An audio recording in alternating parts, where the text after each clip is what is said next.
Ngayon ang huling araw ng kampanya para sa plebisito kaugnay sa Bangsamoro Organic Law o BOL. Ang mga pro-BOL nagkaravan kanina.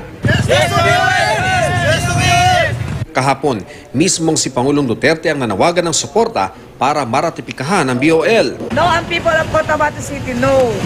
Pero tinapatan ito ng mga anti-BOL. Nagkalat din ang mga tarpaulin na nagsasabing no ang iboto sa plebisito.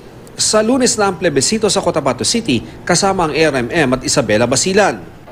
Nagtungo na ang mga gurong magsisilbi sa plebiscite committee sa tanggapan ng COMELEC. Pero hindi sila kaagad nakapag-inspeksyon ng mga election paraphernalia dahil hinahanapan sila ng City Treasury Office ng appointment letter. Kahapon lang binigay sa akin yung list of teachers na magsaserve as plebcom.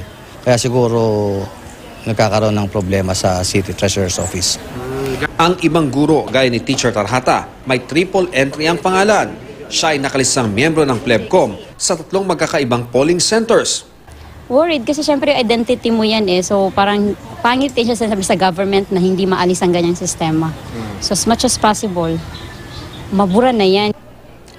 May solusyon na raw ang DepEd sa mga nadobling entry ng mahigit 20 pangalan matapos makipag-ugnayan sa COMELEC. May sapat ding bilang ng mga guro para sa kailangang mahigit 1,100 sa 33 polling centers o 374 na clustered precincts. Immediately may replacement na po doon sa public school teachers po.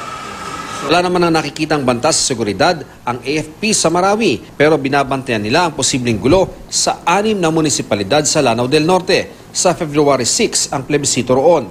Bagaman pabor daw sa BOL ang mga leader sa Lanao del Norte, tutol silang mapasama sa Bangsamoro government ang 6 na pinakamalalaking bayan sa lalawigan. Nasa Marawi City, si AFP Chief of Staff General Benjamin Madrigal para inspeksyonin ang mga paghahanda sa seguridad. Mula sa Cotabato City, Ian Cruz, nakatutok, 24 oras.